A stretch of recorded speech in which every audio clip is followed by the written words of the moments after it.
My name is Thea and I'm the choreographer for No Other Wish But His. I thought perhaps to put these small drafts in the context of the idea and also to get feedback, I'd give a little introduction on the original idea for the work.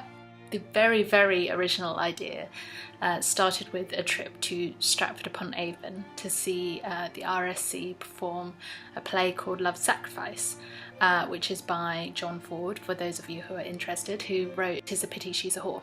One of the principal themes of the play was the idea of personal desire, love, friendship, conscience versus the social and moral structures and codes of the era. The play was set in the Renaissance, and all our concepts of love, of marriage, all these areas were completely different back then. So I thought this was quite an interesting juxtaposition. And in addition to that being a theme of the play itself was based on the life of a Renaissance composer called Carlo Gesualdo, whose life very much encompassed this personal desire versus social conduct tension. He was famous for brutally murdering his wife and his wife's lover and chucking their bodies across the town square in Italy. And then he ran off to his villa and lived the rest of his life as a recluse.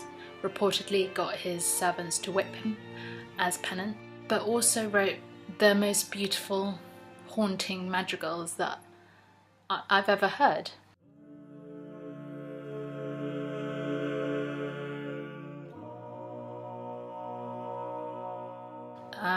Madrigals were relatively new at the time of the Renaissance. Up until that point, pretty much all music was written for one's love of God, whereas madrigals were written for one's love of man or one's love for another. So I became enchanted by this man's very intense life and also by his music that just sticks with you. But I was unsure how to structure them.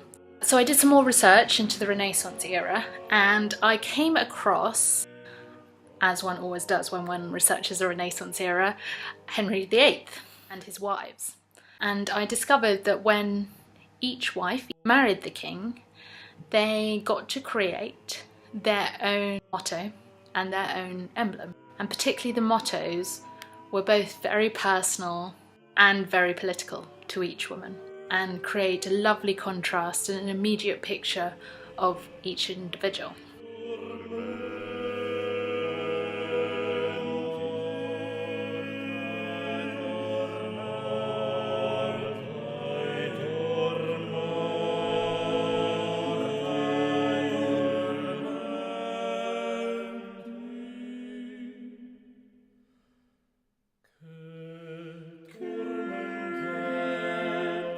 The idea was to pair a motto with a madrigal, so to end up with a 6-work piece, which I see as an ensemble work for all women, and that's basically the idea of it.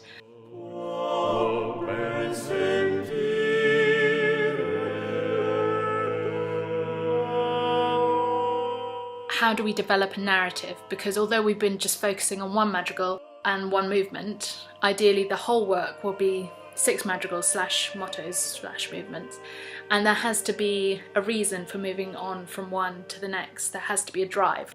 In many ways this drive is Henry VIII, or a man in general, because the work has become a bit abstracted, because it is about these women's relationship to this one man, this one dominating, all-powerful presence.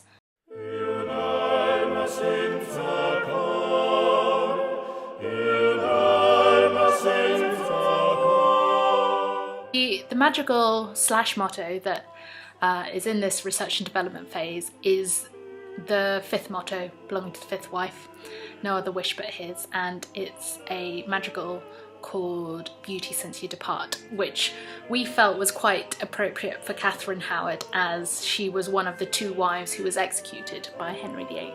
She was very young when she married him. She was very beautiful. She was only 18 years old.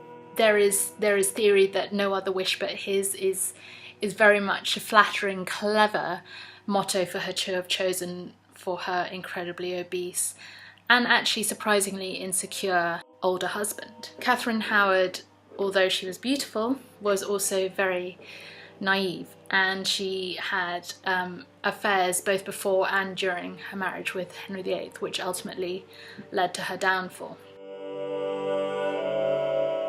So we've been looking at the idea of mainly remorse and a bit of a manipulation and naivety and beauty, obviously, within this motto. And a kind of slightly more obscure theme that we've been playing around with comes from Catherine Howard's behaviour on the night before she was executed. And no one quite knows her reasons for doing this. She asked the executioner, or someone who worked at the tower, to bring the block of wood on which she rested her head to be executed, to be brought up to her room in the tower the night before she was due to be executed, and she just spent the whole night just practicing putting her head on it.